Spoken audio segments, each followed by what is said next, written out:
Continuando con nuestro programa del día de hoy, nuestra siguiente conferencia trata sobre la sábana santa y la impartirá el señor Juan Escurra. Inmediatamente después, el padre Loring presentará el tema del sudario de Oviedo. Posteriormente, el licenciado Juan José Leaño Espinosa dará las conclusiones del evento y finalmente se hará la clausura del mismo. A las 7 de la noche, el día de hoy, aquí, en el gimnasio, el padre Loring dictará otra conferencia abierta al público que versará sobre la sábana santa.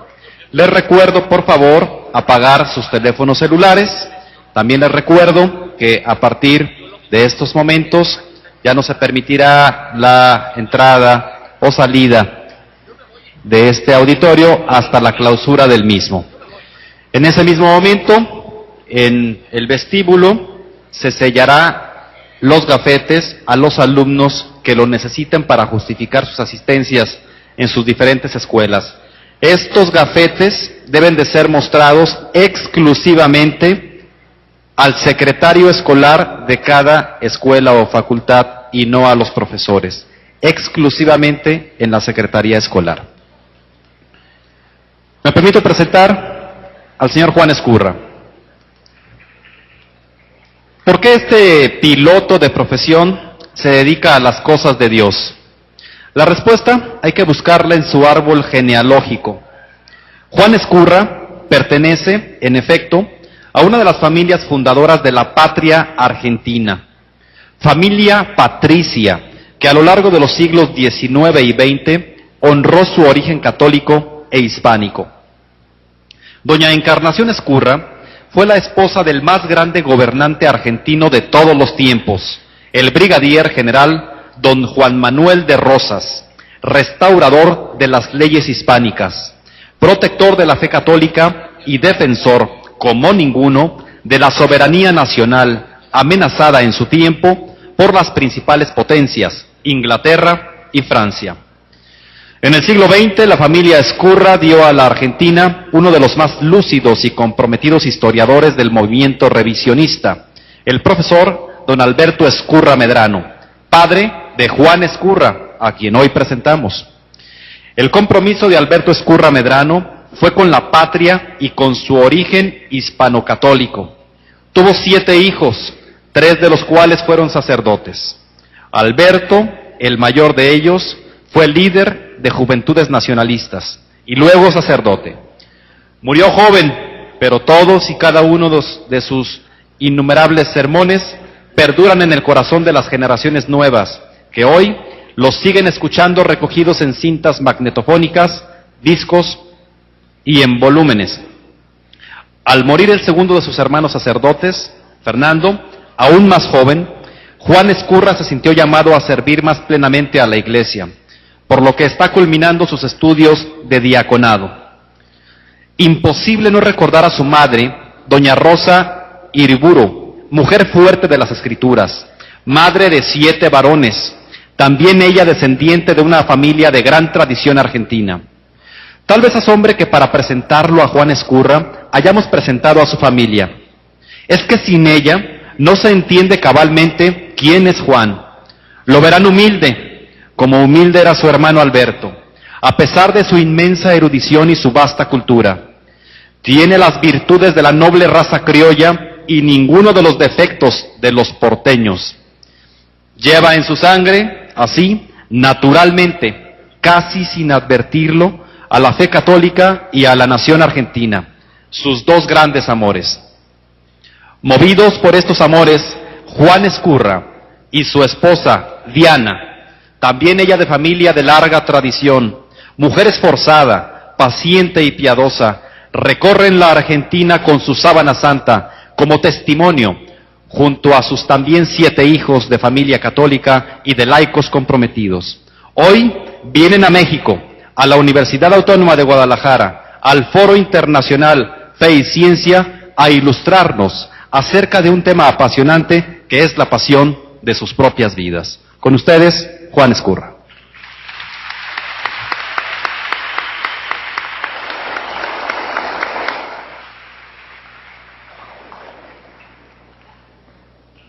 Quisiera empezar con un agradecimiento a los organizadores de este foro y comentarles el placer que me causa estar con ustedes para hablar de un tema tan fascinante como el de la Sábana Santa. Me encuentro en este momento con un pequeño problema. Tengo que hablar delante de un gigante de la Sábana Santa, como es el Padre Loring. Y cuando uno está ante un gigante, se siente un enano. Entonces voy a tratar de recuperar fuerzas pensando en un relato bíblico, la figura de David y Goliat. Pero no se preocupe el Padre Loring, no le voy a disparar una piedra en la frente, solamente le voy a disparar con mi admiración y mi respeto.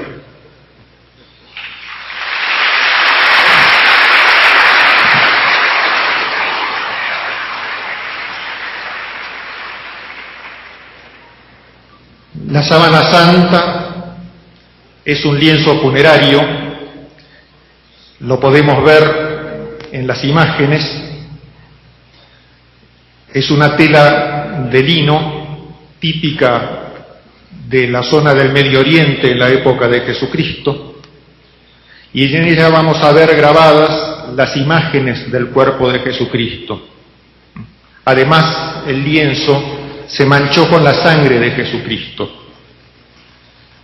La voy a definir diciendo que es el lienzo funerario que envolvió el cuerpo de Jesucristo cuando después de morir en la cruz fue colocado en el sepulcro. Habrán visto en esa definición, hay una afirmación de la autenticidad. Digo, es el lienzo. Desde el año 93, la ciencia afirma su autenticidad. Hasta antes del 93 se suponía su autenticidad, se hablaba de la tradición que lo decía, algunas ciencias que daban a entender. Hoy tenemos la absoluta seguridad de que es auténtico. Por eso lo podemos definir en esa forma. Pienso que la Sábana Santa es la reliquia más importante de la cristiandad. No quiero desmerecer a otras reliquias, a veces estas comparaciones no parecen simpáticas, pero tengo una serie de argumentos para decir esto. En principio, porque la Sábana Santa contiene la sangre de Jesucristo, sangre verdadera de Jesucristo, tan verdadera como la que consagra el sacerdote todos los días en el altar, pero con alguna característica distinta. La sangre que consagra el sacerdote es sangre verdadera por transubstanciación y exige de nosotros un acto de fe. La sangre que encontramos en la Sábana Santa está bajo las especies de sangre humana y la vemos manando de las heridas de Jesucristo. En esa superposición que hay entre las imágenes del cuerpo y las improntas de sangre, podemos ver las heridas que Jesucristo sufrió durante su pasión. Por eso cuando estudiamos la Sábana Santa, estamos también profundizando en el conocimiento de la pasión de Jesucristo. Los evangelios han sido un tanto parcos en esas descripciones. Ellos nos dicen que Jesucristo fue crucificado, no nos dicen cómo. Nos dicen que fue flagelado, no nos dicen cómo. Simplemente porque fueron escritos para gente de esa época y ellos conocían esos suplicios, entonces no hacía falta describirlos. La Sábana Santa nos va a mostrar todo lo que sufrió Jesucristo por nosotros. Y vamos a ver que sufrió mucho más de lo que nos imaginábamos leyendo los evangelios. Quiero aclarar que la Sábana Santa no es un dogma de fe. Tenemos libertad para creer en su autenticidad o sospechar que sea una falsificación, con entera tranquilidad de conciencia. Vamos a a dividir la historia de la Sábana Santa para entenderla mejor en dos etapas. Una época antigua, que va desde el momento en que es comprada por José de Arimatea hasta su desaparición en Constantinopla. Y una etapa más moderna, que es desde su aparición en Francia hasta nuestros días, en que se encuentra en la ciudad de Turín, en Italia. Es lógico que la historia antigua sea una historia más confusa. Se pierde el rastro en muchas oportunidades, no se lo ha podido seguir con seguridad. La historia moderna está mucho mejor documentada, es natural eso. De todos modos, para afirmar la autenticidad de la Sábana Santa, no necesitamos conocer exactamente toda la historia. Si yo encuentro un hueso de un mamut o de un gliptodonte, no necesito conocer toda su historia para saber su autenticidad. En sí mismo llevan la firma de esa autenticidad. Y la Sábana Santa es así. Aunque se pierdan partes de su historia, en ella misma está la certeza de su autenticidad. Aparece por primera vez la Sábana Santa en el Evangelio. San Juan nos dice que ese día viernes, al atardecer, José de Arimatea va a Poncio Pilato para conseguir autorización para enterrar el cuerpo de Jesucristo. Y después compra una sábana nueva para envolver el cuerpo. Esa sábana nueva es este lienzo que estamos viendo. Algún otro evangelista la nombra como una sábana limpia. También es la misma, es la única. El día domingo de resurrección van los apóstoles Juan y Pedro al sepulcro, avisados por María Magdalena que había desaparecido el cuerpo. Corren al sepulcro, lo encuentran abierto, se asoma Juan y ve los lienzos, llega Pedro corriendo detrás porque tenía más edad, le costaba más correr, no tenía el estado atlético de Juan. Entran en el sepulcro y ven los lienzos, y al ver los lienzos creen en la resurrección. Y entonces acá nos podríamos hacer una pregunta: ¿por qué creen en la resurrección? Las traducciones que tenemos en la actualidad del Evangelio no son del todo perfectas, lamentablemente, y así en Semana Santa nos dicen que Pedro y Juan encontraron las vendas tiradas por el suelo, y esto no es así, era una sábana, no eran vendas. Podemos imaginarnos cómo estaba envuelto Jesucristo. La Sábana Santa mide 4 metros con 36 centímetros de largo, 1,10 metros de ancho, es una franja. A Jesucristo lo apoyan sobre la primera mitad, los pies hacia el extremo. Lo que sobra se vuelca sobre el cuerpo de Jesucristo hasta cubrirlo hasta los pies. Tenía además colocado un sudario. El sudario le envolvía el rostro para mantener cerrada la mandíbula, cumpliendo una función de mentonera. Un sudario enrollado diagonalmente. Y además le habían colocado 2 moneditas en los ojos. Cuando los apóstoles entran en el sepulcro, ven los lienzos allanados, se habían desplomado. El sudario estaba en su mismo lugar, enroscado, y las monedas habían quedado ahí, seguramente que cayeron cuando levantaron el lienzo. Además, había unas 3 o 4 franjas que ataban el lienzo sobre el cuerpo para mantenerlo firme, quizás para controlar la rigidez cadavérica de esos brazos que querrían abrirse. Quiere decir esto, que Jesucristo salió de ese paquete sin deshacer el paquete. La única explicación es que se haya como evaporado. Ese cuerpo se desmaterializó o se espiritualizó y se evaporó. Al faltar el soporte, los lienzos se desinflaron y quedaron en esa forma. Ese es el elemento para que los apóstoles hayan creído en la resurrección. Vendas tiradas por el suelo, como dicen algunas traducciones, no sería elemento para creer en la resurrección. Yo recomiendo los libros del padre Carrenio Xiandía, sacerdote español. Ha escrito una cantidad de libros sobre la sábana santa, donde está la traducción correcta de ese evangelio desde el griego al español. Y nos habla ahí muy claro la traducción de las palabras griegas, donde San Juan usa ozonia, que significa sábana, lienzo, puede significar algunas telas de lino, y por eso ha dado lugar a que se traduzca mal y se ponga vendas.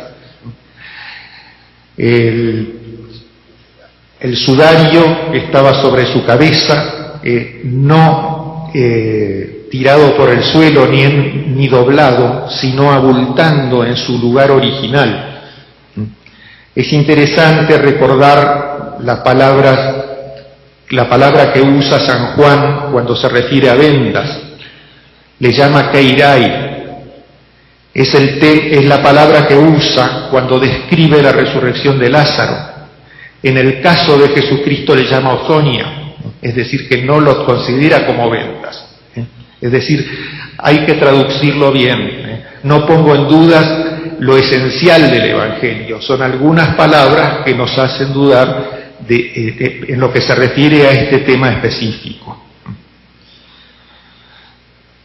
Apareció el lienzo el día domingo, y desaparece. No nos debe llamar la atención que desaparezca, eso era lo normal. Los judíos consideraban los objetos que habían estado en contacto con difuntos objetos impuros, y el hecho de tenerlos, además de quedar impura la persona, implicaba una violación a la ley judía, y nosotros sabemos qué escrupulosos eran los judíos en el cumplimiento de su ley, al menos en los aspectos externos. Haber conservado ese lienzo era una violación de la ley judía, y ellos tenían en ese momento, acababa de morir Jesucristo, se ocultaban en el cenáculo, es lógico que lo hayan escondido. Se pierde el rastro de la sábana santa. Se supone que pasó por una población llamada Pelia, del otro lado del río Jordán, que pasó por Edesa y que finalmente llegó a Constantinopla. En Edesa había una imagen que se exhibía, que era llamada el mandilión. Se veía solamente el rostro de Jesucristo. Era una imagen no hecha por mano humana, y se piensa que esa imagen era la misma sábana santa, plegada en 8 pliegues y decorada con un marco para que se viera solamente el rostro. Hay algunos autores que piensan que es otra imagen. Entonces, hay algunos temas así sobre la historia de la sábana santa que son hipotéticos, no hay certezas. Se dice que el lienzo entró en Constantinopla en el año 944, y ahí tenemos datos ciertos de la permanencia del lienzo en Constantinopla. Se sabe que, por ejemplo, en el año 1147, en visita oficial, Luis VII, rey de Francia, veneró el lienzo. Eso consta, es un documento, es decir, que sabemos que la sábana santa realmente estaba en Constantinopla. Sabemos que se exhibía en la iglesia de Santa María, en el barrio de Blackern, los días viernes. Se la exhibía en posición vertical, doblada en diedro, colgada de una barra. Es decir, tenemos una serie de datos. Hay uno de los cruzados de la Cuarta Cruzada que también menciona haberlos visto los lienzos. Se sabe también que la sábana santa desaparece un día de Constantinopla, y aquí nos aparecen dos hipótesis. No quiero inclinarme por ninguna de las dos, porque creo que sería entrar en una polémica que no tiene sentido ni tendríamos tiempo en este momento. Hay quienes dicen que el lienzo fue robado en el saqueo de Constantinopla por miembros de la Cuarta Cruzada y que apareció pocos años después, 2 años después, en Besançon. De Besançon habría pasado a Liré, en Francia, a donde llegó aproximadamente en el año 1353.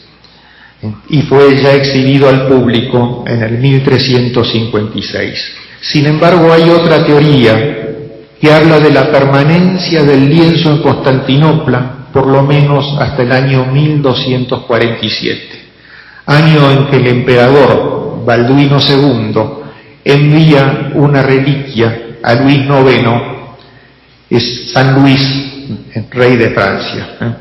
Entonces no es conveniente entrar en este debate porque sería complicarnos la vida y no lo vamos a poder aclarar. En el último congreso sindonológico que se realizó en el mes de agosto en Orvieto, una de las recomendaciones de los congresistas es profundizar en el estudio de la historia de la sábana santa. Ellos les dicen los agujeros históricos, los black holes les llaman. Pero de todos modos esos agujeros no afectan la certeza de la autenticidad, porque la ciencia lo ha demostrado de muchas maneras distintas. Quiero aclarar también algunos nombres de la sábana santa. Le llamamos nosotros sábana santa, es el nombre típico en nuestro idioma español. Yo la conocí con ese nombre, he leído algunos libros, entre ellos el del padre Lori. Los franceses le llaman Saint-Suaire, y Suaire es sudario. Entonces se escribió mucho en Francia sobre este tema. Entonces la gente se ha acostumbrado también a llamarle sudario. A mí no me gusta mucho ese nombre, porque el sudario fue lo que se usó enrollado en el rostro. Entonces a veces uno tiene la duda a qué sudario se está refiriendo. Le llaman también el lienzo de Turín, pero hay un nombre, el nombre técnico, que sería el más correcto, que es la Santa Síndone. Le llaman Síndone, así le llamaron los 3 evangelistas sinópticos. Hay un nombre que lo he escuchado muchas veces y que es totalmente incorrecto, entonces lo voy a comentar para que no le llamen nunca así. Le llaman el manto sagrado, más de una vez. El manto sagrado no tiene nada que ver con el entierro de Jesucristo.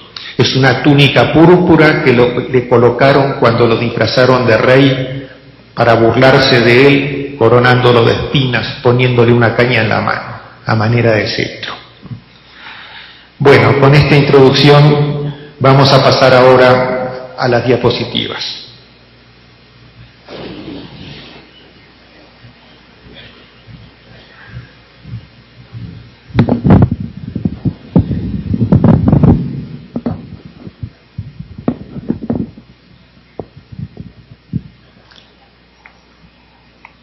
Bueno, habíamos dicho cómo habían quedado grabadas las imágenes en el lienzo. Se ven claramente las imágenes dorsales. Es la parte del lienzo donde Jesucristo fue recostado. Los pies en el extremo, esas manchas son las plantas de los pies, la espalda, la parte de atrás de la cabeza. Hay una separación de unos 30 centímetros, el rostro, la zona frontal, las piernas. Bueno, la siguiente. Ahí nos muestra cómo fue envuelto Jesucristo, acostado sobre una mitad del lienzo y cubierto con la otra mitad, en forma tal que aquí van a quedar grabadas las imágenes dorsales y en esta parte las imágenes frontales. Siguiente.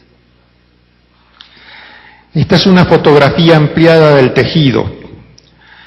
Es típico de la región del Medio Oriente en la época de Jesucristo. Podemos decir eso por la trama, en forma de V corta, por eso le llaman a espiga o a espina de pescado. Entre las fibras de lino se encuentran microfibras de algodón, una especie que no existía en Europa hacia el siglo XIV. Quiere decir que esta tela no puede haber sido una falsificación de esa época, como pretendió decirnos el estudio del carbono 14. Hay gente que se sorprende por la antigüedad de esta tela y el estado de conservación. No nos debe sorprender. El lino es muy resistente a la vejez. Se conservan momias que tienen más de 4.000 años y están las telas que las envuelven, que son de lino, en perfecto estado de conservación. De modo que esto no debe llamarnos la atención, es normal. Bueno. Acá nos muestra el recorrido que mencionábamos. Jerusalén pasaría por Edesa, por Pelia, después por Edesa, en el 944, Constantinopla. Dicen que entró en Constantinopla en forma solemne en el año 944. Fue llevado por un ejército bizantino que obtuvo el lienzo sitiando la ciudad y exigiéndola como rescate. A pesar de eso, ellos pagaron un rescate para convencerlos para que la entregaran. Y bueno, el lienzo llega a Constantinopla. Habíamos descrito que se exhibía los días viernes en posición vertical. Se cree que eso le produjo un estiramiento a la tela, que no se puede medir, no se sabe cuánto, y que puede ser lo que impide, por ejemplo, conocer la estatura de Jesucristo, que se calcula aproximadamente entre 1,80 m y 1,83 m, pero no se conoce ese estiramiento.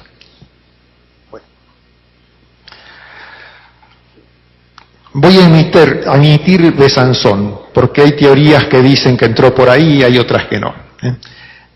Aparece en Liré. En el año 1356 está en posesión de Godofredo de Charny, un noble de esa zona, había sido militar con actividades heroicas. A su muerte la hereda el hijo Godofredo II de Charny, y así la van heredando hasta que la recibe Margarita de Charny. La Iglesia quiere tener el lienzo, entra en pleito con Margarita de Charny huye y al final termina siendo excomulgada, pero no entrega el lienzo. Lo entrega recién en Chambéry en el año 1453 a la familia de Saboya. Y esa familia tiene el lienzo hasta el año 1983, en que muere Humberto II, el rey de Italia en el exilio, muere en Ginebra, en Suiza, y la lega a la Iglesia en su testamento. Es decir, que hace muy pocos años que el lienzo pertenece a la Iglesia. En Chambéry le construyen una iglesia en el castillo de los duques de Saboya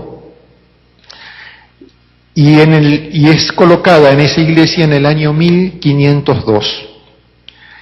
En el año 1506 el Papa Julio II, por una bula, nombra a la iglesia, le concede el título de Santa Capilla de la Sábana Santa y establece el día 4 de mayo como el día de la Sábana Santa, con misa propia incluso. Entonces la Sábana Santa era exhibida en Chambéry los días 4 de mayo, que era el día de la Sábana Santa, y los Viernes Santos. Está en Chambéry hasta que en el año 1532 se produce un incendio. Aparentemente el incendio es intencional, provocado por calvinistas, y el lienzo sufre serios daños. Son esas quemaduras que después vamos a poder ver.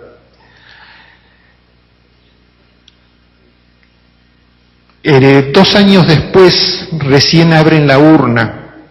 Tenemos que considerar que la urna, la plata funde a 962 grados y encuentran con que una gota de plata se había fundido y había perforado el lienzo en sus distintos estratos. Estaba doblado en 48 pliegues. Ya es un prodigio que haya sobrevivido a semejantes temperaturas. Ha sufrido casi 1000 grados de temperatura. Se tendría que haber pulverizado y sin embargo quedó intacto salvo esas partes que han quedado chamuscadas. Los calvinistas, cuando el lienzo cuando es abierta la urna y se dice que es el mismo lienzo, ante testigos, ante un notario se certifica la autenticidad. Calvino mismo habla del lienzo, diciendo es el lienzo que se quema y que aparece después nuevo, pero sin embargo se ve todavía la pintura reciente. En el año 1535, muy poco tiempo después, había sido reparado en el 1534 por las hermanas Clarisas. En 1535 estalla la guerra franco-española, con el rey Francisco I y el emperador Carlos V. Al año siguiente, 1536, las tropas francesas invaden Chambéry y deben huir con el lienzo hasta Turín. Al año siguiente, Turín es invadida también por los franceses y deben huir a Vercelli. De Vercelli pasan a Milán, de Milán a Niza, de Niza vuelven a Vercelli y ahí permanece durante 20 años. El duque que la tenía era Carlos III. Muere ahí en Vercelli con el lienzo y lo hereda Manuel Filiberto, que es quien lo devuelve una vez terminado la guerra a Chambéry en el año 1361. Pero en el año 1578 el lienzo es llevado a Turín. San Carlos Borromeo, obispo de Milán, que tenía una salud precaria, peregrinaba a pie para venerar el lienzo, a raíz de una promesa que había hecho por una peste que asolaba su diócesis. Manuel Filiberto quiere ahorrarle tan larga peregrinación que implicaba el cruce de los Alpes y lleva el lienzo hasta Turín. Ahí se encuentran lienzo y San Carlos Borromeo. El lienzo permanece en Turín hasta nuestros días. Se ha movido solamente de Turín durante la Segunda Guerra por una razón de seguridad para alejarlo de zonas de bombardeo. Acá nos muestra el recorrido completo para tener una visión panorámica de Jerusalén, Edesa, Constantinopla, Lire, Chambéry, Turín. Bueno. La imagen del lienzo, tal como la tenemos, cómo era exhibido en Constantinopla, cómo lo plegaban y se exhibía en Edesa. Esta era la forma en que se extendía en Edesa y se lo decoraba con este marco típico del arte bizantino, le llaman estilo mosaico. Habíamos visto que la historia antigua era una historia difícil de seguir, confusa, poca documentación. Sin embargo, hay elementos que nos demuestran que la sábana santa era conocida y que se le tenía veneración. Uno de esos elementos que tenemos es la iconografía. Vamos a encontrar otros también, como es la palinología, el estudio de los granos de polen, que también confirma el recorrido. Aparece la imagen de Jesucristo. En el siglo V en adelante empezamos a tener este tipo de imagen. Jesucristo había subido al cielo y no se lo había vuelto a ver, se había perdido su imagen. Tenemos la imagen del buen pastor, un muchacho joven con un corderito en los hombros, sin barba. Esa era la imagen que se conservaba de Cristo, se puede ver en alguna catacumba, pero se perdió la imagen del rostro. Sin embargo, hacia el siglo V empieza a aparecer. Y encontramos en las pinturas bizantinas 15 similitudes con lo que nos muestra la sábana santa. Entonces tenemos que pensar de dónde sacaron este rostro de Jesucristo. Y no podemos pensar más que de la sábana santa. Vamos a ver algunas de las similitudes. Un mechoncito en la frente coincide con un reguero de sangre. Una línea horizontal, una ceja más arqueada que la otra, ojos grandes como de una lechuza, ojeras muy marcadas, una inflamación en la mejilla. Ese es el golpe que recibe con una vara, con un bastón en el interrogatorio, que le fractura también el tabique nasal, que se lo ve un poco desviado. La nariz en forma de V corta, muy puntiaguda. Esa línea debajo de la boca, como un arco. Un espacio debajo de esa línea sin barba. Una barba partida en dos normalmente. Entre las cejas suele aparecer unos triangulitos oscuros y una especie de rectángulo con los ángulos redondeados. Podría pertenecer eso a los rastros de una filacteria. Es una cajita donde iban los rollos de la ley, que le pueden haber colocado, pero no hay certeza de eso. La siguiente. Acá aparece otra imagen de Jesucristo. Vemos el mechón de pelos, vemos esa ceja más arqueada que la otra, los ojos grandes, las ojeras, la nariz muy en punta. Acá suele aparecer una línea vertical, ahí se la ve un poquito debajo de la nariz. La misma línea arqueada, el espacio sin barba, la barba partida en dos. Es decir, los rastros se van repitiendo en todas las pinturas. En algunas aparecen 7, 8, 9, en otras más, en otras menos, pero siempre se van repitiendo, de modo que parecen haber salido todas de un mismo modelo. Bueno. Acá tenemos otra, donde aparecen las mismas características, las líneas, ahí el triángulo ese que aparece entre cejas, las grandes ojeras, la misma línea de abajo, en fin, aparecen siempre. Pero además hay una coincidencia, un Jesucristo feo, siempre lo pintan feo, y eso nos habla también de sábana santa. La imagen de la sábana santa es un negativo fotográfico. Y en los negativos fotográficos todos salimos feos. Algunos salimos también feos en los positivos. Pero, bueno, esto es lo normal. Acá aparece otra característica que también nos habla del que se conocía la sábana santa. Hay una idea de un Jesucristo cojo, un Jesucristo que tiene una pierna más corta que la otra. ¿Qué pasó? Jesucristo estuvo colgado en la cruz, muerto aproximadamente 2 horas y media. Cuando fue bajado de la cruz, estaba en un estado de rigidez cadavérica. El pie izquierdo estaba arriba del derecho, exactamente al revés del 99% de los crucifijos, que aparece el pie derecho arriba. Al estar el pie izquierdo arriba, la rodilla izquierda quedó flexionada.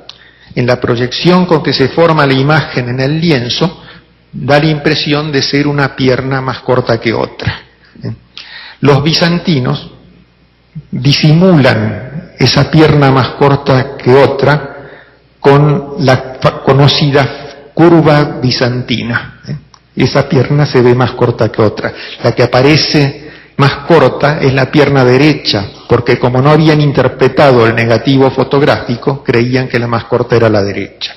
La siguiente. Acá tenemos otra, una curva muy exagerada, la pierna derecha más corta. Pero también hay un escrito, el Talmud babilónico, de finales del siglo III, principios del siglo IV, donde habla de Jesucristo, el cojo, que tenía 33 años cuando Poncio Pilato lo mató.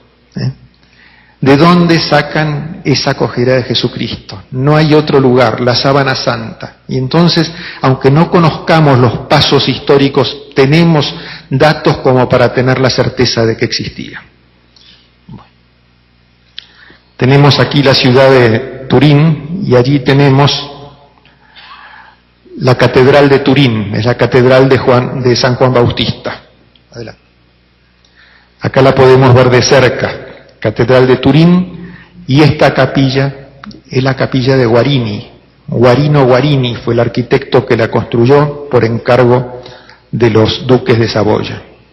Bueno. Acá tenemos la capilla por adentro. Este es el altar de la Sábana Santa, estaba guardada ahí, entre rejas, en un cofre que vamos a ver después. Esta capilla fue la que se destruyó con el incendio del año 1997, que también se sospecha fue intencional. Quedó prácticamente destruida, estaban haciendo grandes esfuerzos para reconstruirla. Cuando la Sábana Santa es exhibida al público se llama ostensión. Las ostensiones no se hacen con mucha frecuencia, solamente cuando hay grandes acontecimientos. Para tener una idea, se exhibió en el año 1898 con motivo del casamiento de Víctor Manuel III, príncipe de Saboya. En el año 1931, cuando se casa Humberto II, el último rey de Saboya. En el año 1933, a pedido de la Iglesia, conmemorando el 19º centenario de la muerte de Jesucristo. En el año 1978, conmemorando el 4º siglo de la llegada del lienzo a Turín. En el año 1998, con motivo del primer centenario de la primera fotografía, que fue sumamente importante porque fue la que dio comienzo a toda la investigación científica. Y en este momento está exhibiéndose en Turín hasta el 22 de octubre, así que tenemos tiempo todavía. Bueno. Esa exhibición que se veía es la del año 1931. Acá podemos ver cómo la exhiben al público. Esta es la ostensión que se hace en el año 1978. Duró 45 días, fue visitada por 3,5 millones de peregrinos, 15.000 peregrinaciones, pero lo importante de esta peregrinación de esta ostensión, es que cuando terminó, el lienzo fue entregado a un grupo de científicos que se llamó STURP, que significa Proyecto de Investigación del Lienzo de Turín. Y durante 120 horas consecutivas estuvieron trabajando con los aparatos más sofisticados de la ciencia y llegaron a la conclusión de que no había un solo dato que hablara de falsificación. Cuando entraban en el local donde iban a hacer esta investigación, uno de los científicos les dijo a los periodistas: vamos a tardar no más de 30 minutos para demostrar que esto es una falsificación. A los 5 días salieron asombrados, no había un solo defecto que pudiera hacer hablar de falsificación.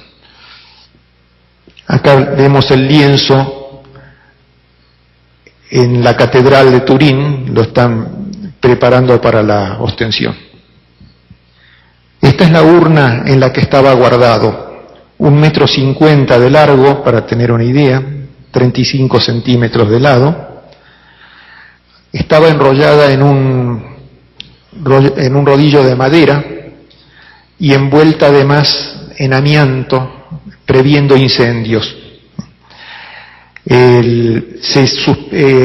No se la pone más en ese lienzo desde el último incendio. Se ha decidido, a pedido de los congresistas del año 98, hacer una urna especial metálica con cristales blindados y con un ambiente climatizado, controlado por ordenadores, para que se conserve mejor.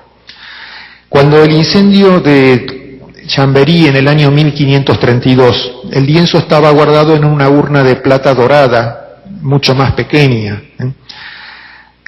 Estaba guardada en un nicho, en una pared, ahí había rejas. El fuego venía de este lado, todo el resto era pared. Esta era la zona que más se calentaba. Esas son las perforaciones que hizo la plata fundida. Cuando quisieron retirar el lienzo, en medio de las llamas, tuvieron que echar agua para apagar el incendio y además para refrigerar la caja y poder retirarla. Se empapó el lienzo en sus 48 pliegues menos un ángulo. Ese ángulo que quedó seco es ese de ahí. Vamos a ver después, cuando se extiende el lienzo, cómo se formaron unos rombos. Esta es una pintura del año 1516, un famoso pintor, Alberto Durero. Se caracterizaba por tratar de copiar con la mayor precisión. Es interesante esta fotografía, es 16 años antes del incendio, y nos permite ver la zona de los brazos y parte de los hombros que quedó deteriorada por las quemaduras. Hay además unas quemaduras, unos puntitos, que son perforaciones hechas con fuego. Se ve que el lienzo estaba plegado en 4 y con un hierro candente lo habían perforado, pero no hay certeza, no se sabe en qué momento ni cómo fue. Esta es la ostensión que se hizo en el año 1578 con la llegada del lienzo a Turín y de San Carlos Borromeo a Turín. Las imágenes pintadas tienen esta característica, los bordes perfectamente delimitados. Así pinta un pintor. Las imágenes de la sábana santa se van diluyendo hasta que desaparecen, se difuminan. Eso no lo puede hacer un pintor. Esta es la imagen más antigua que se tiene de una ostensión de la sábana santa. Es del año 1356 aproximadamente. Ese es el escudo de la familia de Godofredo de Charny. Este es el escudo de la familia de Vergy, que era la mujer de Godofredo de Charny. Se ven las imágenes de la sábana santa, se ve la trama del tejido y los símbolos de la pasión: un sepulcro abierto, una corona de espinas y una cruz. Es un medallón de plomo, lo llamaban Meró, se conserva hoy en el Museo de Cluny, en Francia, y fue encontrado en el fondo del río Sena, ahí a la altura de la isla de la Cité. Aquí nos muestran las manchas que tiene el lienzo. Las líneas paralelas son las partes que quedaron chamuscadas en el incendio de Chambéry, era la parte que daba hacia el lado donde daba el fuego. Los triángulos blancos son los lugares donde cayó la gota de plata y produjo las perforaciones. Esos parches fueron colocados por las religiosas clarisas en el convento de Santa Clara 2 años después del incendio. Y esos rombos que se pueden ver en varios lados son los lugares que quedaron secos del lienzo. Es como una aureola que queda en la ropa cuando uno quiere quitar una mancha. Las imágenes del lienzo tal como las tenemos, y así se veían en Constantinopla, imagen frontal, imagen dorsal. Bueno, es la imagen frontal más grande. Esta máquina de fotos es una cámara muy antigua, ¿no? Es marca Voigtlander, que se sigue fabricando en Alemania. Es la que usó Secondo Pia para sacar la primera fotografía del lienzo. Esa fotografía la saca con motivo de la ostensión de 1898, cuando se casa Víctor Manuel III. Con gran dificultad consigue autorización para sacar la foto. El rey tenía miedo de que esas fotos pudieran ser profanadas, entonces no podían circular por todos lados. Y Secondo Pia, que era un abogado, además era el presidente de la Sociedad de Fotógrafos Aficionados de Turín, logró convencerlo diciéndole que si el lienzo era destruido algún día por un incendio o si era robado, se perdería definitivamente la imagen. Entonces ahí lo convencieron y pudo sacar las fotos. Para ver lo que le pasa a Secondo Pía, vamos a ver estas imágenes. Pío XI, papa que tuvo gran veneración por el lienzo, que mandó a hacer prácticamente la primera investigación cuando se obtienen las fotografías en el año 31, las segundas fotografías sacadas por el fotógrafo Henry. Secondo Pía saca la foto, va a su laboratorio en su misma casa, revela la foto y obtiene un negativo fotográfico. Este sería el positivo. Yo le saco una foto a Pío XI. Cuando la revelo obtengo esto, un negativo fotográfico. Vemos cómo es el negativo. Lo que está a la izquierda aparece a la derecha. Lo que está a la derecha aparece a la izquierda. Lo que es blanco aparece negro. Lo que es negro aparece blanco. Podemos hacer esto al revés, sacarle una fotografía a un negativo. Cuando revelamos la foto, vamos a obtener la otra imagen, es decir, el negativo de un negativo es un positivo. Secondo Pía va a su casa, había sacado la foto al original, que es así, y cuando tiene el negativo fotográfico, se encuentra con que es una fotografía de Jesucristo, es decir, que su negativo es un positivo. Esta es una prueba irrefutable de autenticidad. En el siglo XIV hubiera sido imposible que un pintor con ánimo de falsificar hiciera una imagen en un negativo fotográfico. Ni en la actualidad saben pintar un negativo fotográfico así tan perfecto. Acá podemos ver las imágenes más grandes. Este sería el negativo, que pasa a ser una imagen positiva. Pero la sangre no es como el cuerpo negativo, la sangre se manchó por contacto directo. Entonces, cuando tenemos el negativo, la sangre la vemos blanca, es decir, la sangre pasa a ser negativa. Imagen positiva con sangre negativa. Bueno. Y este es el rostro de Jesucristo, así lo vio Secondo Pía. Dice que fue tan grande su impresión que se le resbaló de las manos esa placa de vidrio, casi se le rompe la fotografía. Esto sería en el color natural, no sale a través de la computadora tan exactamente. El color tiende más a un color naranja, color sepia le llaman. Esta es una serie de fotografías de distintas épocas, las fotografías que saca Secondo Pía en 1898. Cuando la obtención de 1931, Giuseppe Henry saca estas fotografías de mucho mejor calidad, había mejorado mucho la técnica de la fotografía. Y estas son fotografías modernas que no parecen tan nítidas, pero tienen la característica de que se puede hacer resaltar en ellas detalles para la investigación. Bueno, hasta acá ha sido una introducción. Lo que vamos a ver ahora es la pasión de Jesucristo a través de lo que nos muestra la Sábana Santa. Un olivo que está en el huerto de los olivos nos hace recordar la oración de Jesucristo en el huerto de los olivos y recordamos el sudor de sangre. Nos dice los estudios el doctor Barbet, que es uno de los grandes estudiosos de la Sábana Santa, que el sudor de sangre es posible en gente que tiene sufrimientos morales muy intensos. Se produce una rotura de vasos capilares en la proximidad de la piel y la sangre emana por los poros como si fuera un sudor. Ese lugar donde se produce el sudor queda totalmente sensibilizado y los castigos posteriores van a ser más dolorosos por ese motivo. Acá nos muestran cómo fue flagelado Jesucristo, desnudo, Por pudor le han puesto este lienzo que no lo tenía.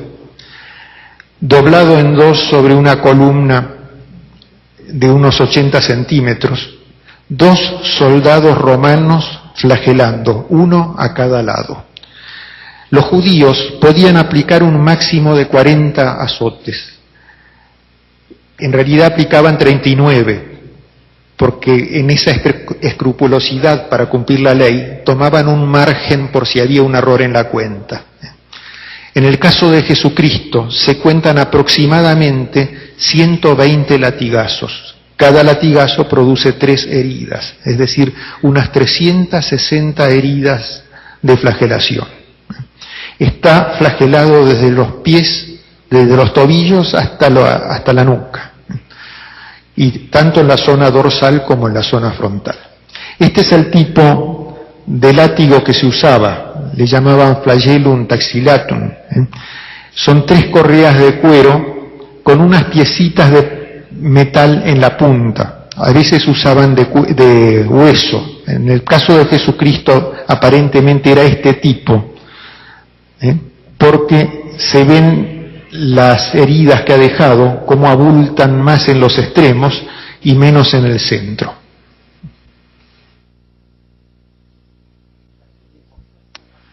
Todas estas rayitas que vemos, todas estas marquitas son heridas de látigo.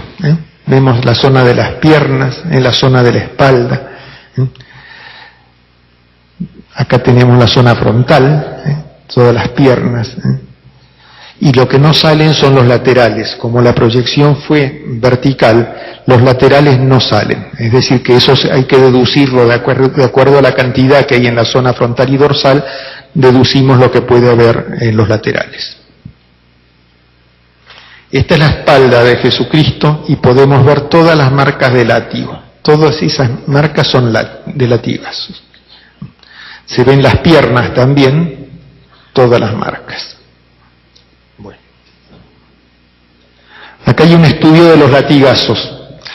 Está en la zona dorsal. Cada circulito es un latigazo.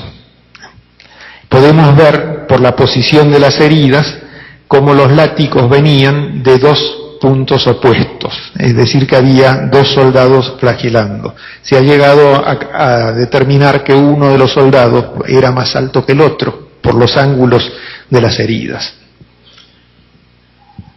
Esto es como quedó la espalda de Jesucristo. Esta no es una imagen de algún pintor morboso.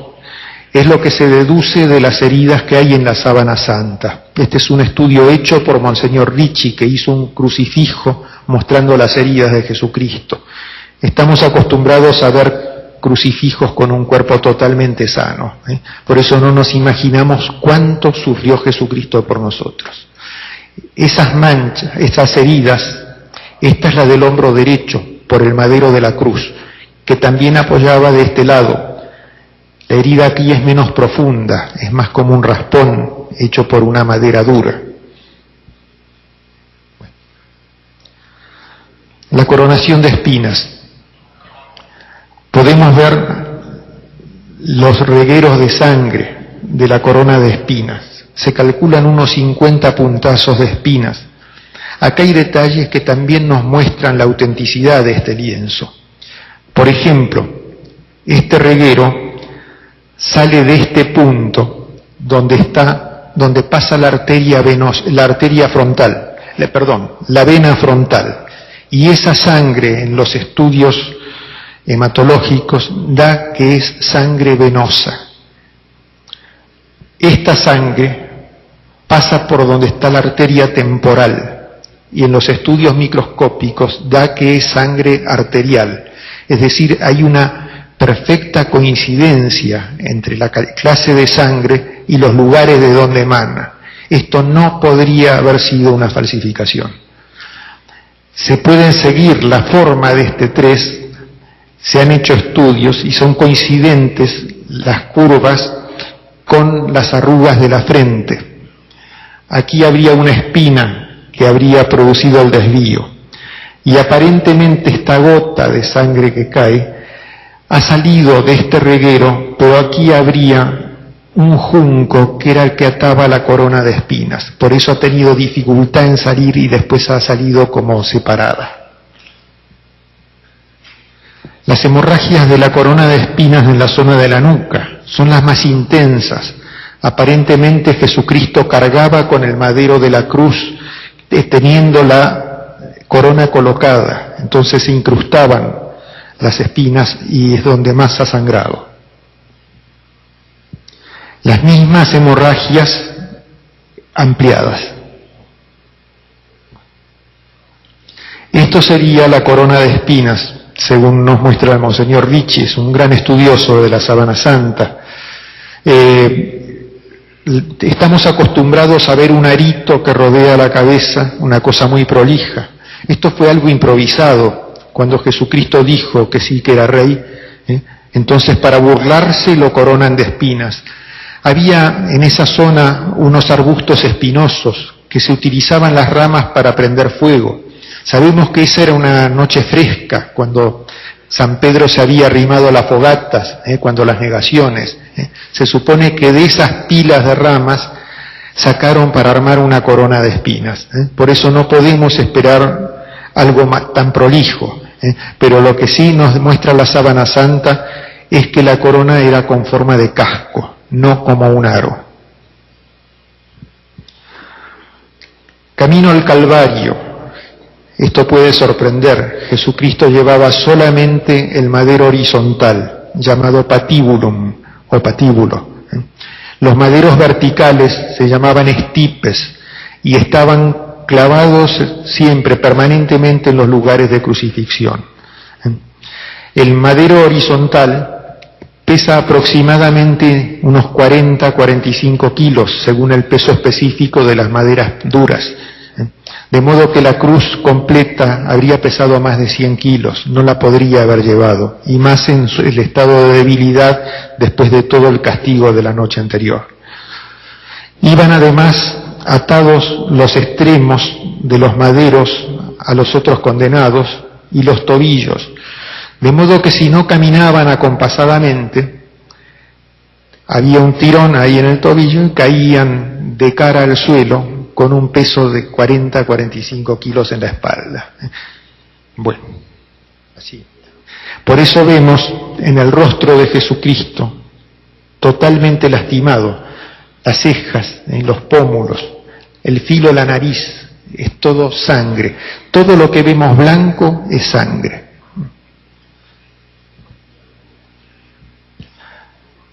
Esta es la herida del hombro. Como es un negativo, pasa a verse del lado izquierdo. Tenemos la herida del hombro y la herida en la zona del omóplato, que es la menos profunda. Acá vemos las heridas de la rodilla. Estas son las sogas con que iba atado al extremo del madero y a los otros condenados, y podemos ver el pie izquierdo arriba del derecho, un solo clavo para los dos pies. La crucifixión de Jesucristo, lo crucifican en las muñecas, no en las palmas de las manos. Otro detalle para ver que esto no puede ser una falsificación. Toda la iconografía nos muestra a los crucificados en las palmas de las manos. Sin embargo, lo crucifican en la muñeca. La palma de la mano estructuralmente no es capaz de soportar el peso del cuerpo, se desgarra y el condenado cae.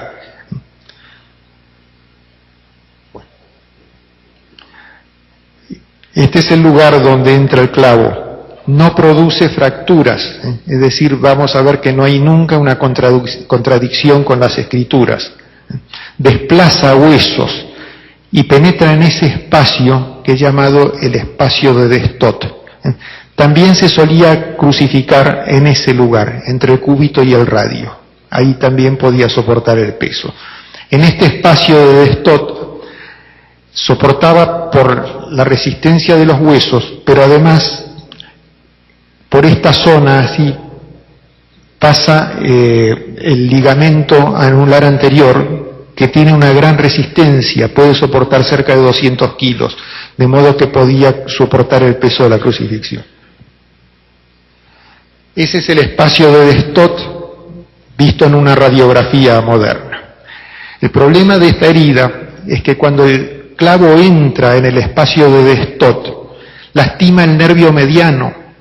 Ese nervio mediano es un nervio motor que mueve el dedo pulgar, pero además es sensitivo, produce grandes dolores.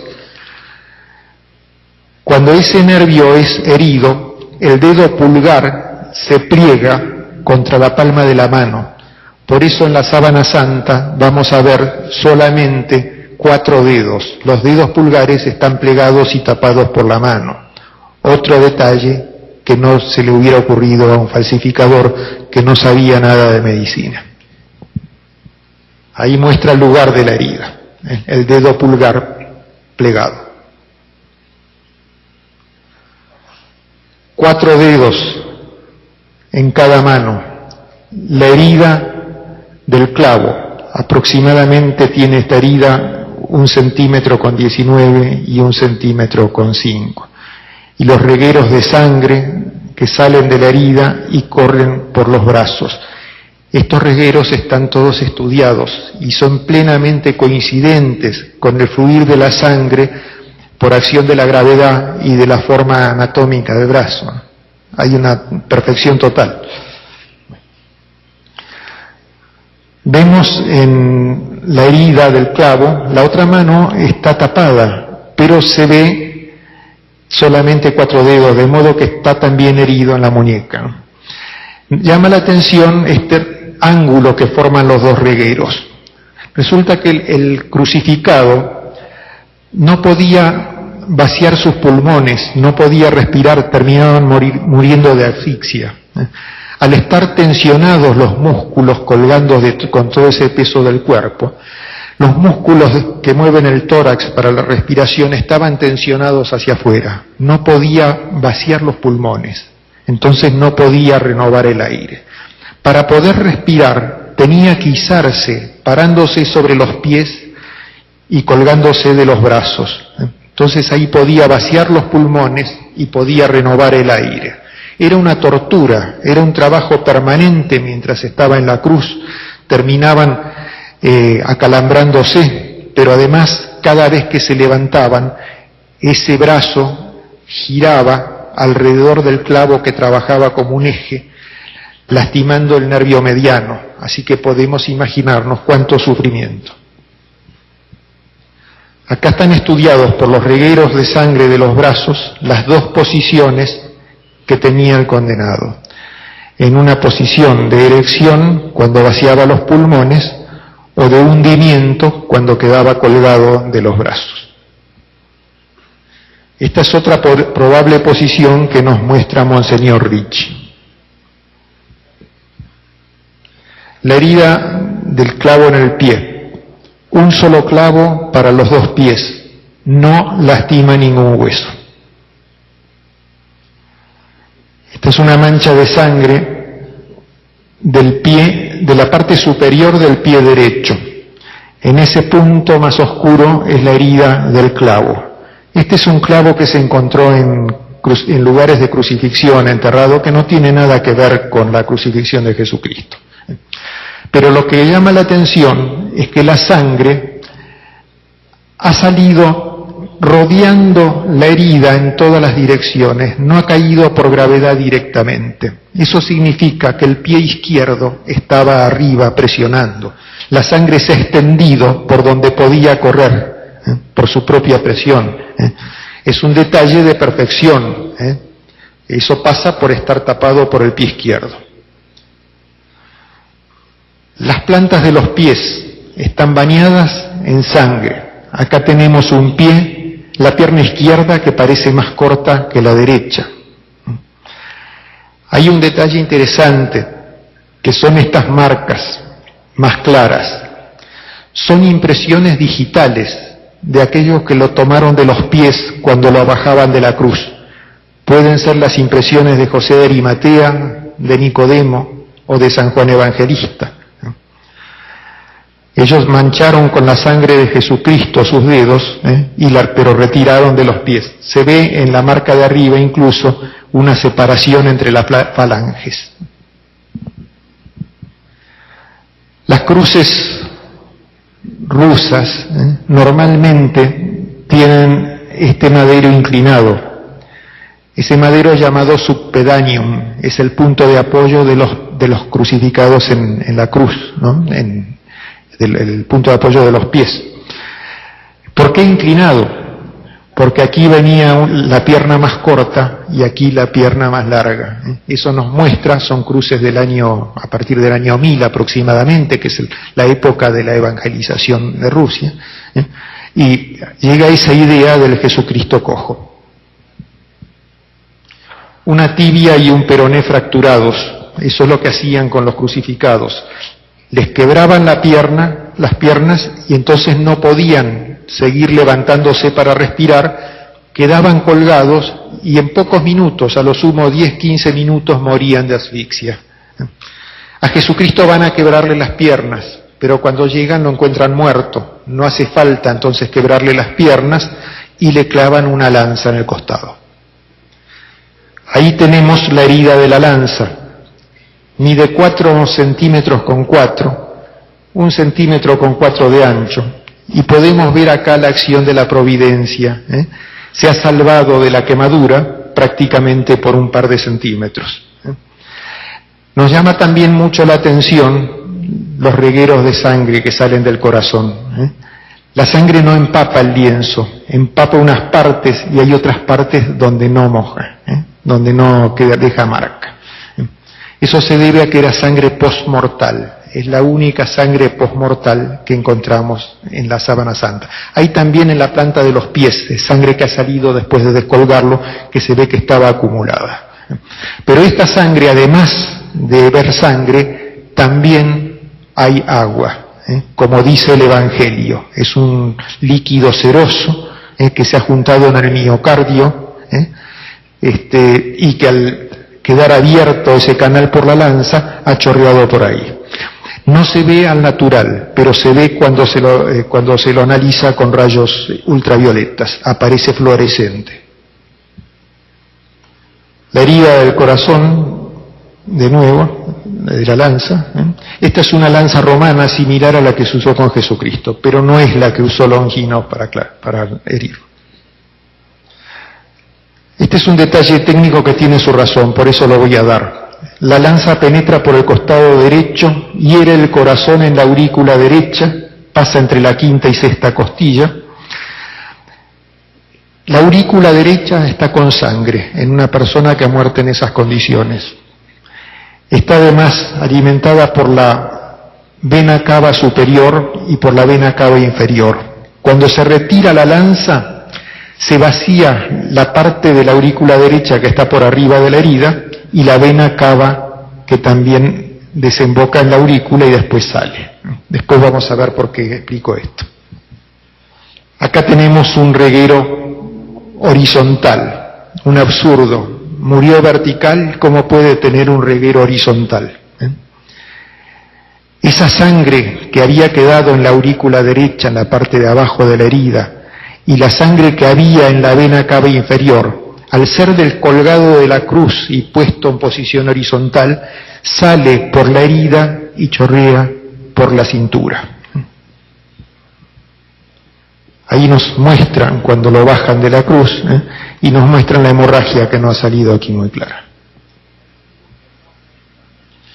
Nos muestran cómo estaba enterrado, envuelto en el lienzo, atado con vendas, 3 o 4 vendas, y con la cabeza levantada porque estaba en rigidez cadavérica, había quedado con la cabeza colgando. Esta es una idea que dejan los evangelios cuando son mal traducidos. Los lienzos plegados, es la resurrección de Jesucristo, ¿no es cierto? Esa traducción que no es correcta. Habíamos dicho los lienzos allanados en esta forma, allanados, y el sudario en el mismo lugar. Bueno, Bueno, hemos visto la pasión, vamos a ver ahora la investigación científica, que sería la última parte de la descripción de la Sábana Santa. Este señor se llama Max Frey, era protestante, murió hace unos años, y era criminólogo de la policía suiza, jefe del laboratorio de criminología, y se especializaba en el estudio de las micropartículas, es decir, de los granos de polen. Es una ciencia que se llama palinología, o de los granos de tierra, por ejemplo. Él toma muestras de la Sábana Santa en el año 73, con motivo de una extensión que se hizo por televisión solamente a varios países, y logra identificar los granos de polen que hay en este lienzo.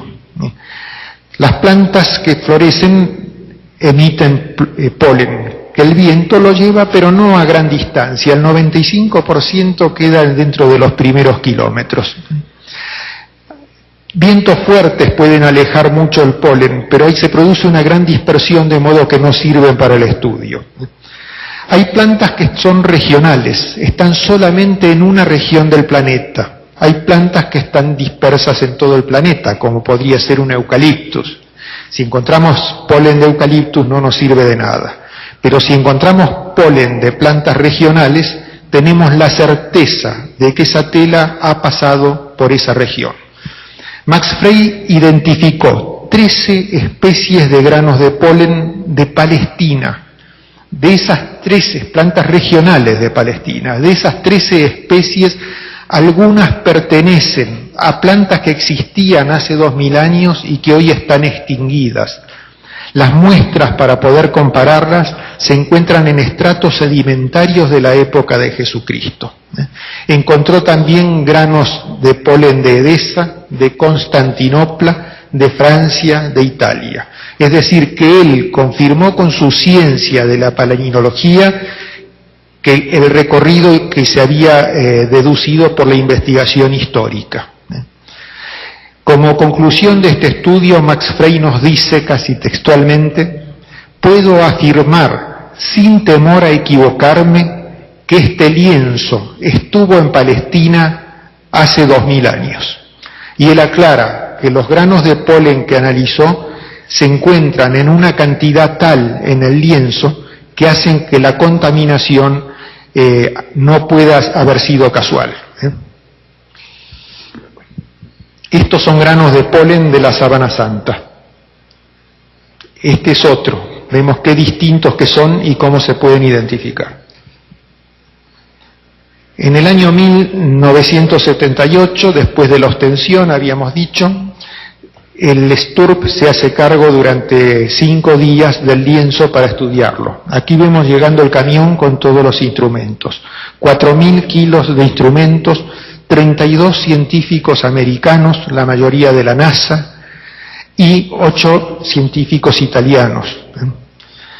Bueno. Acá vemos cómo extienden el lienzo en una mesa basculante, la pueden cambiar de posición. Acá la están estudiando con microscopios. Se puede ver con microscopios las fibras, se ven fibras muy sucias, con mucha incrustación. Telas más antiguas tienen mayor cantidad de incrustaciones. Telas más modernas son más limpias. Nos dicen los científicos estos del STURP que la suciedad de la Sábana Santa es muy similar a las que tienen las telas de 2000 años.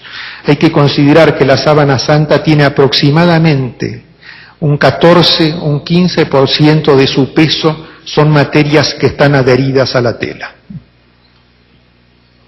Esta es una fotografía muy ampliada del tejido en la zona donde hay sangre. Esta es sangre del corazón de Jesucristo, sangre postmortal. Acá tenemos sangre y las fibritas grises son parte de las que componen la imagen del cuerpo. La imagen del cuerpo es monocroma, tiene un solo color, son las fibras chamuscadas, como decía el padre Lori, están producidas por un chamuscamiento, por una radiación. Vemos distintos tonos, pero no cambia el color. son más oscuras cuando hay una mayor densidad de fibras, cuando hay mayor cantidad de fibras por unidad cuadrada. Cuando es más tenue la imagen, hay menos fibras coloreadas. Este es un lugar donde hay imagen, solamente no hay sangre. Las fibritas, cada uno de estos son hilos, compuestos por una cantidad de microfibras. Cuando dos microfibras se cruzan, en la parte que queda debajo no hay imagen. La imagen está solamente en las fibras de superficie. Con esto los científicos nos dicen que no ha habido capilaridad, es decir, no ha habido absorción de productos químicos que hayan compuesto la imagen. Esta es una parte de quemaduras del incendio de Chambéry, la parte que ha quedado chamuscada. Esta es una de las partes perforadas por las gotas de plata, y este es el parche colocada por las religiosas clarisas. Aquí, las monjas clarisas colocaron una tela en la parte de abajo para una mayor protección del lienzo. Aquí lo han descosido para ver qué hay del otro lado, donde no se ve la imagen. Y se han encontrado con que no hay imagen del otro lado, solamente pasan la sangre. Ahí podemos ver el 3 de la frente. Es decir, la sangre ha penetrado entre los tejidos hasta traspasarlo. La imagen del cuerpo totalmente superficial. Este es un estudio hecho por los miembros del STURP que le llaman de microespectrofotometría, es decir, toman una parte de sangre de la sábana santa, la colocan en un espectrómetro y da una determinada curva. Ponen sangre humana en un tubo de ensayos, le añaden un poquito de aloe y de mirra, que eran los productos que había comprado Nicodemo, esas 100 libras que compró de aloe y de mirra, y lo ponen en el espectrómetro, y da prácticamente una curva igual, hay una total coincidencia entre los picos y los valles. Esto nos dice que es realmente sangre, y que además tiene aloe y mirra, como nos cuenta el Evangelio. Acá tenemos una zona con sangre, y aparecen como cristalitos, que es una materia ferrosa que hay en la sangre. Es hemoglobina desnaturalizada por la antigüedad y aparece cuando se lo ve con luz polarizada con esta forma así de cristalitos. Con eso también nos confirma que realmente es sangre. Esa sangre es sangre humana, grupo AB. Bueno. Este es un estudio que hicieron con rayos X débiles que permiten detectar el contenido de hierro en la sangre. Por eso aparece en rojo todo lo que es sangre. Podemos ver el filo de la nariz, los bigotes, el labio inferior, cejas, la coronación de espinas, las hemorragias. Bueno. Acá uno de los científicos americanos se recostó y lo cubrieron con el lienzo. Miden la distancia que hay entre el lienzo y el cuerpo. Hay partes donde apoya, como puede ser la nariz, hay partes donde pasa como un puente. Entonces esos datos se los dan a la computadora de un analizador de imágenes llamado BP8, que es el que utiliza la NASA para detectar el relieve de los planetas. Ellos mandan una sonda, por ejemplo, a Marte, fotografían la superficie del planeta, emiten la fotografía a la Tierra, esa fotografía la colocan en el analizador de imágenes y aparece la imagen en 3 dimensiones, es decir, aparece la orografía de Marte, montañas, valles. Vamos a ver qué pasa con la sábana santa. Ahí está el rostro de Jesucristo, es decir, el rostro de Jesucristo es tridimensional. Este descubrimiento realmente ha dado posibilidad de muchos descubrimientos muy interesantes. Bueno, acá podemos ver el rostro, los brazos, estas son las quemaduras del incendio. Las hemorragias de la corona de espinas, acá le han dado orden a la computadora que las destaque, entonces aparecen entre relieves. el rostro de Jesucristo, las hemorragias de la zona de la nuca. Aparece como si estuviera muy arrugado, porque todo eso son las heridas de flagelación. Entonces la sangre aparece sobresaliendo porque tiene más intensidad la imagen. Con la computadora han deducido esta especie como de estatua, la han hecho con cartón corrugado colocado, con una computadora, como si fuera una tomografía computada, han ido cortando los planos, y nos da cómo se ve en las 3 dimensiones el cuerpo de Jesucristo. Se destacan bien los brazos, el rostro, y ahí podrían estar las fajas con que fue atado el lienzo cuando estaba envuelto. Bueno, no sabemos qué es esta fotografía, parece de un cadáver por la mirada. La colocamos en el analizador de imágenes y sale totalmente desfigurada, señal de que las fotografías normales no son tridimensionales, solamente la sábana santa. Esto hace que sea imposible la falsificación. Para poder falsificarla habría que haberla pintado con una fibra sola, una cerdita, tocando punto por punto y dándole a cada uno de los puntos de la imagen la intensidad luminosa que necesitan para que eso salga en 3 dimensiones. Eso es algo absolutamente imposible de que lo haga un pintor, ni en el siglo XIV, como decían los del carbono 14, ni nosotros en la actualidad. Pero la tridimensionalidad nos empieza a mostrar otras cosas. En los ojos se ven 2 discos que sobresalen, ojos saltones, le llama la atención, sobre todo al padre Failas, el padre Francis Failas de Chicago, empieza a analizar y empieza a ampliar las fotografías en esa zona. Vamos a ver qué le pasa al padre.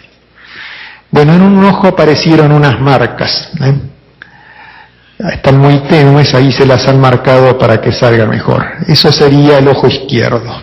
Vamos a ver el ojo derecho. En el ojo derecho aparece esta imagen, es una curva, así, y estas letras, una Y, una C, una A, una I. Esto sería una especie de báculo, como el que usan los pastores, o a veces el mismo obispo, ¿no? Pero no es eso. Es un litus. El litus era el signo que usaban los adivinos cuando estaban haciendo sus augures. Y aparentemente Poncio Pilato mandó acuñar esa moneda con un litus como una burla a la religiosidad de los judíos. Esas letras que aparecen ahí son de una inscripción que tienen estas monedas que dice Tiberio y Cáisaros, es decir, de Tiberio César, el emperador romano en el momento que Jesucristo estaba crucificado. Era moneda circulante en el momento de la crucifixión de Jesucristo. Y seguramente salió del bolsillo de José de Arimatea, que era quien tenía la situación económica más holgada, miembro del Sanedrín, y la colocó ahí en los ojos. Era parte del rito de entierro de los judíos. Es curioso, en esas letras vemos una C de Cáisaros. Cáisaros se escribe con K. Se han encontrado en colecciones monedas como estas, escritas también con la letra C, con error de ortografía, posiblemente por la cultura de aquellos que las estaban acuñando. Esa moneda es un leptón. Las 2 monedas que tienen los ojos Jesucristo son leptones. Fueron acuñados entre el año 29 y el año 31 de la era, y fueron acuñados en homenaje a Julia, que era la madre del emperador Tiberio César. Creo que es un dato importante para datar la sábana santa, la moneda corriente de esa época. Acá se ve la misma imagen en 3 dimensiones. No han salido bien las letras, lamentablemente están al revés acá. Bueno, esta es una fotografía tridimensional del profesor Tamburelli. Ha hecho, antes del estudio de la NASA, y por por computación eliminó las heridas de Jesucristo, las tumefacciones que había, y aparece así el rostro. Lo único que se ve muy marcado sí es el golpe recibido durante el interrogatorio, que en los evangelios dicen una bofetada, pero la palabra usada en el original es rapisma, y rapisma significa un golpe con una vara, no una bofetada. Han aparecido también algunos rastros de pintura en la Sábana Santa. Se ve ahí unas letras muy borrosas, dice Ibet o Ib más abajo, que es de Tiberio. Acá dice innesen, es decir, condenado a muerte. Es como si le hubieran colocado una especie de capucha con pintura fresca, y esa pintura fresca ha trasladado, ha manchado el rostro de Jesucristo. Dice también más al costado nazarenos, es decir, que no hay duda de que esto es de Jesucristo. Bueno, ahí se puede ver más grande el de Tiberio. Esto sería un crucifijo sindónico, es decir, deducido de lo que nos muestra la Sábana Santa. La corona de espinas como un casco. Los brazos forman con el estipes un ángulo de 65 grados. Los clavos en las muñecas, los pulgares plegados, el pecho expandido y el abdomen hundido, característica de la muerte por asfixia del crucificado. El pie izquierdo arriba del derecho con un solo clavo. Bueno, este es uno de los rostros de Jesucristo que se deducen de la Sábana Santa. Se han deducido por computadora, pero tenemos otro que también tiene su parecido, pero que es distinto. Adelante. Este sería el otro rostro, que es el que se están usando en los pósters, en los horarios que se han extendido, toda la programación, ¿no? Lo único que tenemos que distinguir acá de este rostro es que los ojos son un añadido. El rostro se ha deducido de la Sábana Santa, se ven incluso las arrugas, se ven restos de la hemorragia, pero los ojos en la Sábana Santa están cerrados y con monedas, de modo que no pueden ser, es un añadido simplemente.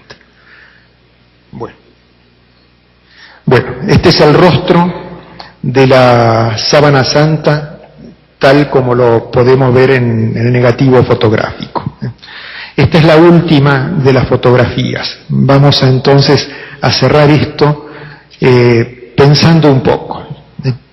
¿Qué es lo que nos dice la Sábana Santa? Yo pienso en la vida de Jesucristo, leyendo los evangelios, la perfección total. No puede ser de otra manera, puesto que es Dios. Cada palabra, cada gesto, cada movimiento, siempre tiene un sentido, siempre nos deja un mensaje, nos da un consejo, nos transmite una enseñanza, siempre. No hay nada desperdiciado en la vida de Jesucristo. Incluso el ambiente que lo rodea, la gente, el paisaje, siempre tiene un simbolismo, siempre se añade a las enseñanzas de Jesucristo. Podrían ser como ejemplo, no sé, el ciego al costado del camino, la barca sacudida por una tormenta, el Cristo en una montaña, todo tiene un simbolismo. Yo no creo que la Sábana Santa pueda ser una excepción.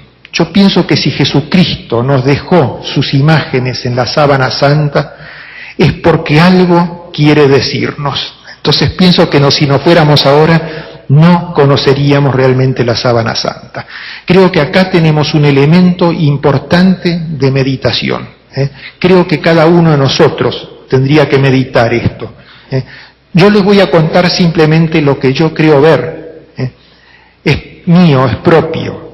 De modo que pueden tomarlo o pueden dejarlo. No tiene más valor que una opinión mía. Yo veo un mensaje triple de Jesucristo. Veo un mensaje para la fe, Veo un mensaje para la esperanza y veo un mensaje de amor de Jesucristo, en las tres virtudes teologales ahí.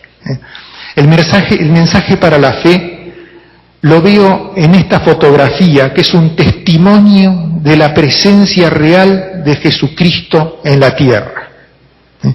Los cristianos no debemos creer por este tipo de testimonios.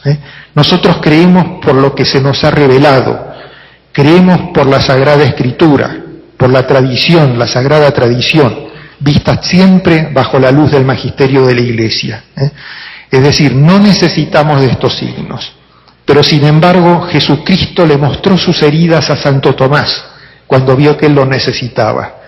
¿Por qué no habría de dejar estas heridas para todos aquellos Santo Tomáses modernos de este siglo que pudieran necesitar alguna señal para creer? Lo otro que me parece ver es este mensaje para nuestra esperanza. Es el mensaje de la resurrección de Jesucristo.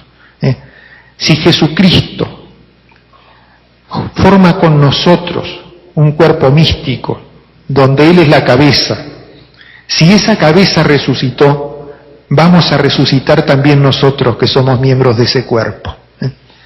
Entonces tenemos ese mensaje de esperanza de nuestra resurrección que da también sentido a nuestra vida.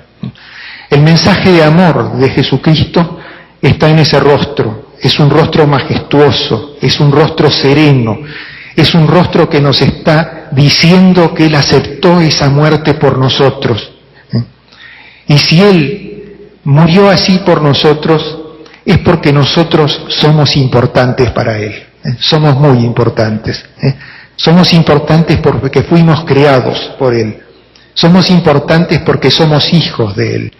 Somos importantes porque fuimos redimidos por su sangre. Somos importantes porque estamos injertados en Jesucristo por el bautismo. Y somos importantes porque estamos llamados a vivir en comunión con Él eternamente. ¿Cómo no habría de morir por nosotros? Él no hubiera muerto por gente que estuviera creada para vivir, morir y desaparecer. Murió por nosotros porque realmente valía la pena para Él. Y esto nos tiene que alentar muchísimo. Hay otro aspecto, es el último, no los demoro más. Este mensaje es para nuestro siglo, es para esta época. No es un mensaje para otras épocas. Recién en este último siglo se ha podido analizar y se ha podido interpretar esta sábana. Es como si Jesucristo hubiera dejado una carta codificada para ser leída en este tiempo.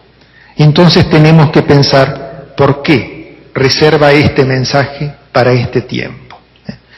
Y yo creo que esto se ha tratado mucho en estos días, se dijo en los discursos iniciales, cuando se inauguró incluso. Si vemos la humanidad actual, vemos que está viviendo en un periodo de crisis moral sin precedentes.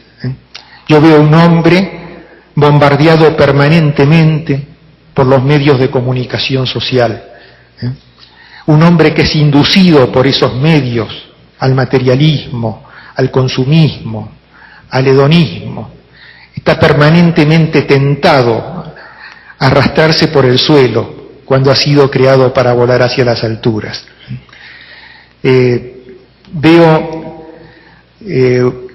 un hombre que, influido por corrientes de pensamiento actuales que pretenden mostrarnos un modelo de hombre autosuficiente, autónomo respecto de Dios, un hombre que quiere hacerse como Dios, que quiere asumir funciones que son propias de Dios, como es, por ejemplo, la vida, que se trata de crear o impedir artificialmente, que se la trata de manipular a través de la manipulación genética, o que se la trata de eliminar en el aborto, en la eutanasia o en los otros tipos de violencia que tenemos. Ese hombre que se quiere hacer como Dios, un hombre que ha invertido los valores, que ha convertido la libertad en libertinaje. Yo creo que ante todo este panorama que pareciera doloroso, tenemos estas imágenes de la sábana santa. En estas imágenes Jesucristo nos está llamando, nos está invitando a volver hacia Él nuestros ojos, a volver hacia Él nuestro corazón, porque solamente en Él vamos a tener consuelo, solamente en Él vamos a encontrar sentido a nuestra vida, porque solamente Él es el camino, la verdad y la vida.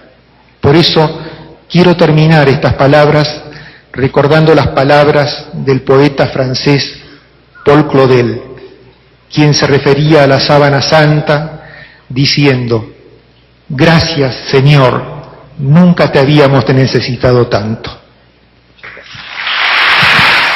Vamos a pedirle al presidente de la Federación de Estudiantes entregue un reconocimiento al señor Juan Escurra.